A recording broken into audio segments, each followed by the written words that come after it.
morning, Dylan. How are you? Doing excellent. Yourself? Morning, Dylan. How's it going? Wonderful. Yourself? Not bad. Feel good to be here instead of Vermont? Very much so. It's beautiful weather, minerals, the love of minerals, and the people. It couldn't be better. But at least you've had a good skiing year. Fantastic so far. You've been skiing at Mount Lemmon this year. I think it just started, and I wonder if there's any powder up there. What do you think the chances are? Slim to none. Yeah, I agree. I'll take the beautiful sunshine and cactus anything. Okay. Well, speaking of cactus, you got an agate that looks like a cactus. There is a cactus agate over here. Want to take a peek? Yeah, please. Come on in. Especially because I noticed that not only is it a cactus looking, but simultaneously it's from Mexico. And it's from Sierra Santa Lucia, where we've made a major discovery of high-grade lead zinc silver mineralization. So, What a beautiful pair. yeah, it is a cool pair. What are the odds of all the agates that get sliced that it would come out in this kind of formation? Pretty low, unless you consider statistically how many agates the agate folks slice. So sooner or later you get these rare oddballs that just turn out amazing, like Sure. this one, or like The owl? the owl, The owl, or right? Dave's alien. The alien. This is one of the better ones I've ever seen. Yeah, I just love the banding in this material. It really is striking. And works so well for the swirl look. Because you get those Swirl, right. rips. Yeah. Exactly. so And it's a nice, it's a nice size as well. And above it looks like a Sadiolalia selenite rose. Where did you get that? That came directly from Jack Halpern's collection. That beautiful flower. Yeah, what year would that have come out It in? probably came out right after they found the Cave of the Candles in 78. Wow. So probably came out 79. It's from the next cave down. When they hit the Cave of the Candles, they hit two more caves below it. And that's probably from the second. Was that a big discovery in 78? Well, the Cave of the Candles had crystals up to about 2 meters long and about, 30 centimeters across, absolutely water clear. That's At spectacular. the time, it sort of reset the bar compared to the Cave of the Swords at Nika, and then they found in 2000 the Cave of the Crystals, and that totally reset the bar for crystals Worldwide. worldwide. Yeah. Absolutely. So, So the color on that kunzite is spectacular. That's too. Uricum. just looking straight down the C-axis on that thing, I mean, how do you get a better purple? It's a magenta almost. You could definitely put a fuchsia flower, right next to Sure. that. And you'd be like, okay, those colors match. That's just delightful. Wendell's not bad either. I love that Gwendol. With the two smoky quartz shooting off the side on the matrix. And just the fact that you have that coordination between the angles on the two smokies in the front, and then the sort of opposite lean on that Gwendol. That piece came out in 2003, and Marcus Boudil purchased directly from the Swiss Strahler and had it in his collection until last year. Oh. I mean, it's beautiful. Look at the size. It's just a perfect size. Mm-hmm. And then, of course, there's the Mike Gray cut of this calcite. Just really captures the rainbows in that. Just Yeah, please do. Yeah, because the rainbows in there are just spectacular. Mike is definitely one of my favorite cutters, and he just has cut some amazing things over the years. He and his compatriots at Coast to Coast They know what they're doing. they can cut anything. They know what they're doing. They've faceted talc. Yeah, really? Yes. How is that possible? You get a piece of talc that's transparent And they enough can to do it. facet, and I guess you take forever, and whatever the special techniques are, There they is- figured it out. Nothing he can't do. How about this Malberget twin? Another Oh. beauty. sweet. Swedish twin from Peter Lickberg. Source of all good Malmbergian material. Indeed. He has collected kilos of material there when they were talking about him and his brother out there collecting and all the material they've put together. So the fact that made it into his collection probably means that's quite a special piece for that locality. It's a unique piece from there. And this little jewel of wolfenite from Red Cloud. Just a jewel. Gotta love Red Cloud Red. Perfect little miniature. Which find? What year was that? This was found by Les Presmick and Wayne Thompson. So that Uh-huh. was 96. Right. And I got that here with Les. I traded him something. Mm-hmm. So it's the first time it's been out of his collection since 1996, which is a couple years. You traded him a Spalrite for it. You know what he actually got? He got an Asterite from Morensis. I think he would have bumped that piece. You would have. But he beat you to that one. You can't get them all. It's Arizona. In Mexico is what I care about. Yep. Okay. He doesn't. He follows a political boundary instead of a geologic I boundary. could argue that Arizona used to be part of Mexico, so I can collect Arizona. Sure. That opens too much competition. Fantastic. There's some great color in this. Oh, that orange of that calcite on the amethyst. That's one of 5. Uh-huh. Latta Hill got one. Barry Kit got one. And We've seen berries. yep, this is fabulous. Yeah. The Spans, I believe, got one. There's not many of these. Mm-hmm. Well, can you not love that contrast? Color's incredible. Peter, put your hand in there for size so we can see the. His hand. Yeah, for that's size not is not fair. a good idea. Yeah, no, Let's put that's a normal Does this size- make it look like a thumbnail? Hold on, let's put a normal size Okay. hand next to it. There you go. Thank you, Lauren. Yeah, because otherwise You it's have to be gonna look. accurate. We don't want this thing to look small now. Only did what I was asked. But it's, You know what I want to highlight here is this gold specimen, uh-huh. because I really love this piece from both sides. And Lauren, you can turn that from both sides. You want to pull that one out, you can. It's on there, very good. It's very robust, incredibly well crystallized. The luster is wonderful, and the aesthetics are just phenomenal. Look at the other side of the piece, because it shows well from both sides. I love that you can actually see the actual quartz crystals still in there. And they haven't been burned. Correct. Exactly. Correct. It's a fabulous piece. You can pull it right out of the clutch mat. It'll just pull right out of the top. Yep. I'm always nervous touching don't other have to be. people's gold specimens. You don't have to see. There you go. Now you can really see this piece from both sides. And the quartz crystal right here.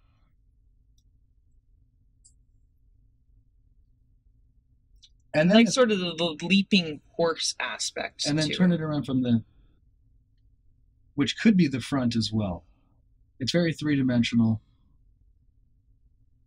It's incredibly hefty It as is. well. That's a good amount of gold. It is. That's the wonderful thing about this. It's a very thick piece of gold. Nice termination on the quartz right there with the gold on top of it. Is the gold coming through that crystal? Or on top of it? Around. It appears to be going around the crystal. Yeah, it's going right around it. Yep. So it seems like that might be the earlier stage. Mm-hmm. Because then you can see it going through in other spots. I just love the aesthetics of this piece. Yeah, I agree with you, Lauren. It's got that horse with the head turned backwards. You're like a little seahorse. Yeah. Yeah. Fantastic aesthetics. Instead of the ocean, it's going through the mineral cabinet. Right. Which has some oceanic-like looking specimens as Mhm. well. You definitely see some of these. I think I've seen critters looking at me from under rocks when scuba diving that sort of look like that alien eye fluorite there. It's great color, well set up. And The Good eye. it's the good two eyes. The two eyes are perfectly balanced, pretty much, which is so rare to get.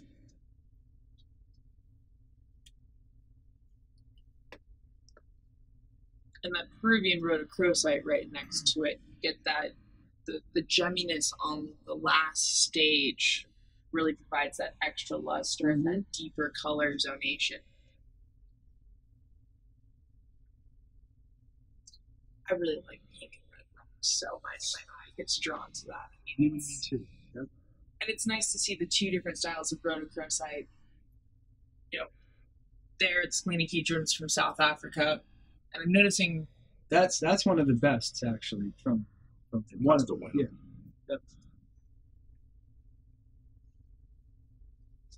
And these are impossible to get in great quality.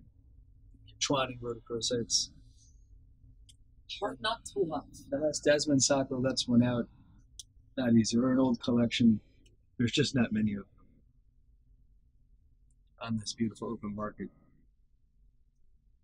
And there's another rhodochrosite over here. Actually, there's some fantastic rocks in this case. Let's open it. Particularly this fluorite. I don't have that magical power, so we'll have to... You can't just say open sesame and it opens. Done. Voila. Well, Lauren, before you get into the smaller things, let's just... This fantastic tourmaline and quartz. Laura, would you Quartz almost masquerading at the top for a Japan Law twin. Mm. It isn't, but it kind of sets up that way. It's a real bouquet. Yeah. And the lepidolite earlier stage with the clear, almost citrine-esque quartz that's sitting on top of it, 'cause it's got that yellow tone to it. You see these little underwater worlds contained within the quartz as well. And then, of course, you know, how can you not love a good pedunera? The color combination is just exquisite. Yeah, that's the perfect pegmatite. Lepidolite, quartz, clevelandite, tourmaline. It has everything. And it looks almost like a Japan Law twin on the top. And so this came from Burkhardt's pocket in That's 2006. correct. Okay. 2004, they hit that. Can you imagine being in that pocket? It must have been just absolutely wild. And the fact that you get to see all the different orientations on the two different termination styles displayed in many. It's a real bouquet.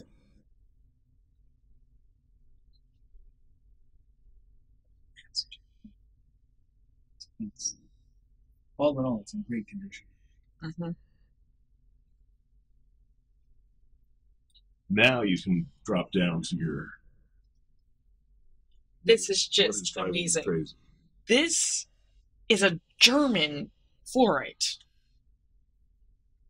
That is absolutely beautiful. It's like a deep rosé color. It's from Hausbrücke, Freiburg, with a penetrating twin. The gemminess on this is just... I've never seen one like it. How many were there? That I don't know, but that is definitely right there among the best I've ever seen. And when did that come out? That's an old piece. It's a much... That was either early 1900s or late 1800s. I don't know the exact... It looks Remarkably good condition at that age. It is. And I like the earlier stage, which is almost sort of a pale blue, That's correct. stormy cast aspect. It's a bluish matrix on the bottom. And you've got that apricot core finished with that rosé to sort of English rose pink on the outside there. It really makes it a special color you don't get to see. Oh, and a little guy sticking off the backside too. That's a little berry. Yeah. Fun association there. Oh, I really like that piece. There's another fluorite in here that's got some spectacular color as well. That is quite the Illinois blue with that deep purple core there. That's a big blue right there. You know, the Minerva really does know how to do color very, very well. You know what we have to do? We have to change the label on this. Russ Lilly came in the room 2 days ago. Yeah. Fluorite export extraordinaire, and that is from the Denton mine. That's from the Denton. Yeah, so that, it looks like it's Minerva, but it's from Denton. Which makes it even more special. A little more rare. Yeah. Ozark Mahoney. You know, Ross would know. How long was he the state geo for Illinois? Long time. The amount of material that he's seen out of these Not a deposits. fluorite that he's moved around. I'm surprised he can even stand up. He's seen a couple beautiful fluorites along the way. Along the travails. Well, regardless of whether it's Denton or wherever it's from, the color on that fluorite is just hard to beat. Well, we actually have one that beats it. You do? We do right here. You have to see this. The color of this is so spectacular. Oh, wow. Look at the color punch on this. And the zoning. The zoning is spectacular. Teal outer zone is just, okay. Okay. Yeah. With the yellow floor. I'm with the yellow floor. And the purple, and the fact that it's nearly 360 and you have this elongate section up towards the top as well that just provides this beautiful structure and architecture to the specimen.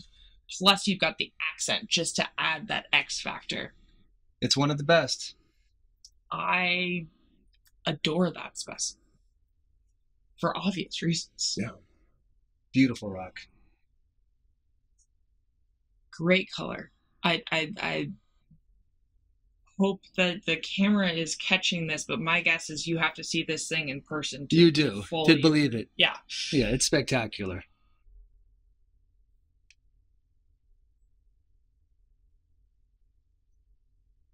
I mean, that's like a paint swatch teal blue. Yeah. These Illinois fluorites are just mind-blowing. Especially when they get like this. Everyone's jaw just drops when they see this piece. It makes it a little difficult to fully... Does this deserve a holy count? Like a Dave Wilbur holy count? Wilbur would be holy cowing. Do you know what he would say? He said, I wanted one so bad I could taste it. So this specimen is one of the pieces that I had in the back that I wanted to share with everyone. I'm going to go get the others. Fantastic. Look forward to seeing them. Especially hard to imagine what's going to come close to that. No. So the 4 pieces I'm going to share with you are all American minerals. They're from different mines in America. This is the smoky quartz of Amazonite from the Lucky Monday pocket. That is just as aesthetic as you could ever imagine. It's actually the biggest smoky quartz Joe Doris and the family ever found. I've got to love that. I mean, Smoky Hawk just does an incredible job with aesthetics. And, you know, how can you not love that combination of the lustrous smoky plus the bright blue of the Amazonite? And they've done some fantastic work there over the years to be able to bring this material out at this quality. Of all of them, this is one of my favorites I've ever seen. Mm-hmm. Especially the size of that smoky sort of in a nest of the Amazonite. I think you'd call that a focal crystal, wouldn't you? Yeah, no, I think that might be the definition of focal crystal. Go to Sweet Home Mine with beautiful cubo-octahedral fluorite crystals on the rhodochrosite. On that, just absolutely, the luster on this rhodochrosite is out of this world. I don't know if you can capture the real color of this, but it is spectacular. It's great color. A true strawberry. Lauren, let you. Oh, yes, thank you. Little bits of tetrahedrite or something on there too. Sure looks like it. Oh, but the luster on those rhodos is amazing. You turn it like that, so you have the 3 crystals shooting up. And what is very special about this are these fluorite crystals, how well crystallized they are, the size of them, and also the color.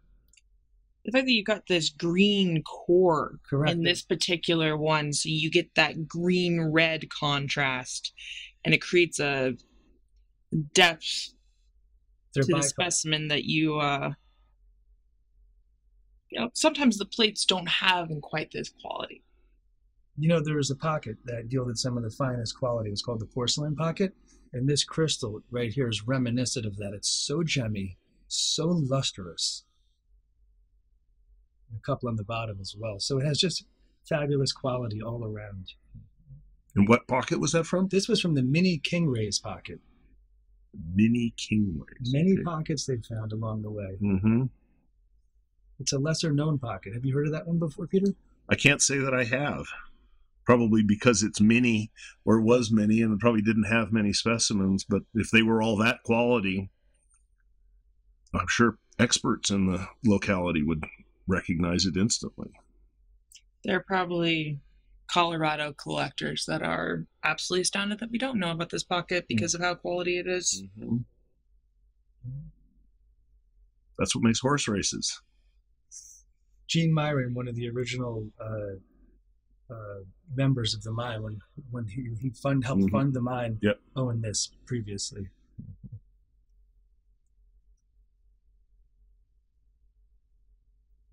It's almost hard to decide which way to display. I love them both. Love them both. That is a Hollywood problem to have.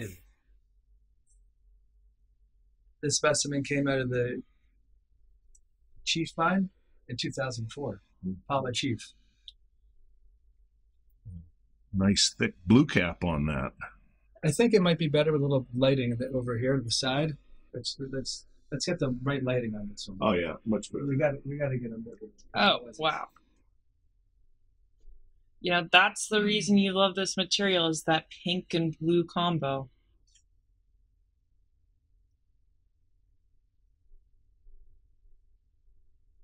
You can see that core there.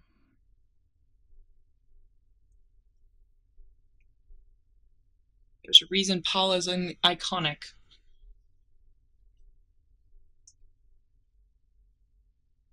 There's a 1/4 inch of blue cap.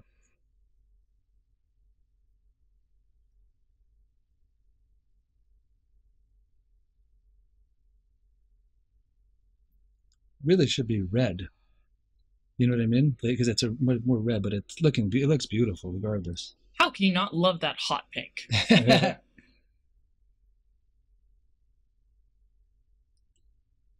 Pale blue of the Cleveland ice and the slightly yellow of the quartz. Yeah, so now you're capturing the correct color, because that other color is actually hold it down just a little bit. Maybe tilt it towards us. Yep. You got this little cute sidecar over here. And the bigger sidecar, the citrine coming off the Clevelandite, which does have that characteristic pale blue. Is that a sidecar or is that a caboose? That's a little sidecar. Does anybody know what a caboose is anymore? Not the younger generation, certainly. The end of a train? We all watched Thomas Train. Or You're not considered the younger generation anymore from that year. Hey, I still qualify for young mineral collectors. Thank you very much. So do I, but it's a technicality.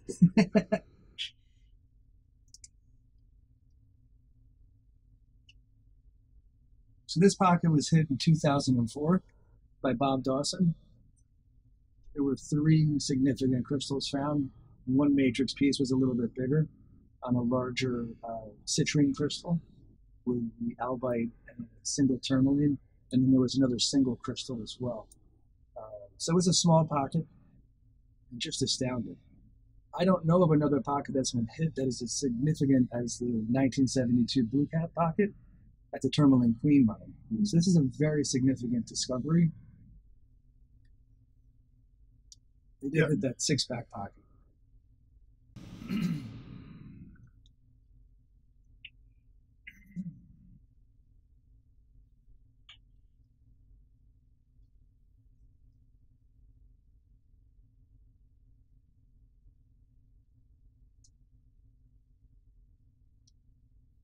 You can also see Super. Valmet at its best. New York calcites just discovered in the last year and a half that are just mind-blowingly beautiful. This is 3 twins stacked, 1, 2, and 3. Very transparent, very lustrous. I love that lilac color. The lilac's beautiful. Wow. Beautiful. Plus the twins. That is... Would you like to hold? Yes, please, and thank you. That's a serious calcite. Twin this way, twins. What's the other side of the same twin? You know what's beautiful about this piece is the transparency, the luster, and then the architecture. Everything is beautiful about this piece. It has aesthetics in spades. And the contrast between the glassy faces and the, I don't think they're etched so much as they are polyphase growth here, highlighting, which sort of makes the clear, polished looking faces just pop. Contrast between that. And it also allows the color to pop as well, because you have something for things to reflect. Breaking up the light a little bit. So I'm hogging this one. Look at the upper face here. If you hold it vertically, yeah, you can see the contrast. And then turn the piece this way, other way like this. Look at the gorgeous twinning. 1, 2, and 3. And the depth of color in this crystal as well. And then from this side over here. Yeah, to get the twin plane right there.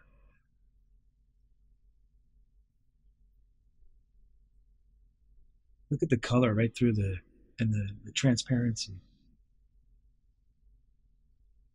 It's amazing this is happening. Are these fluorescent?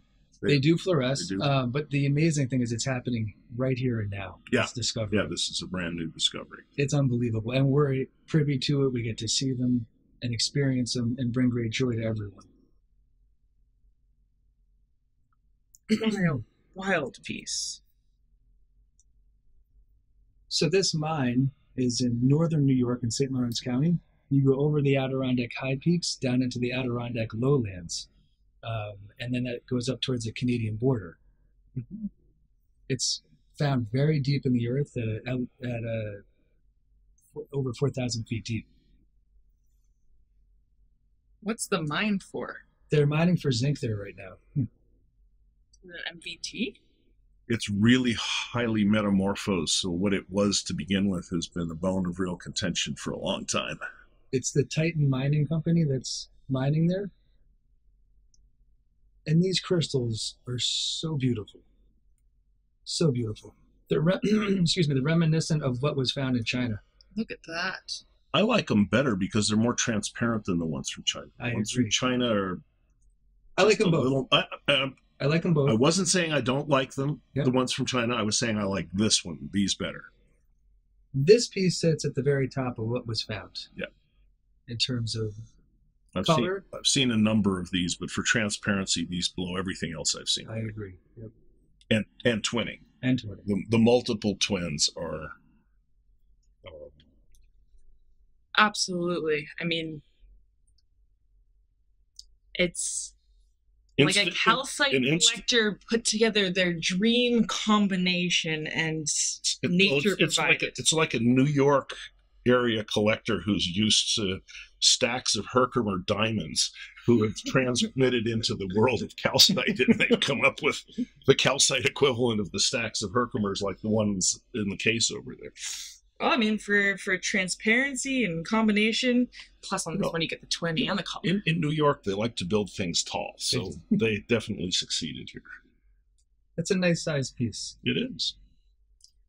Thank you so much for sharing it. No, thank you both for being here. Great. And ending on a high note from New York. Yeah. My home state. So good to see you guys. Thank you so much. Thank you so much.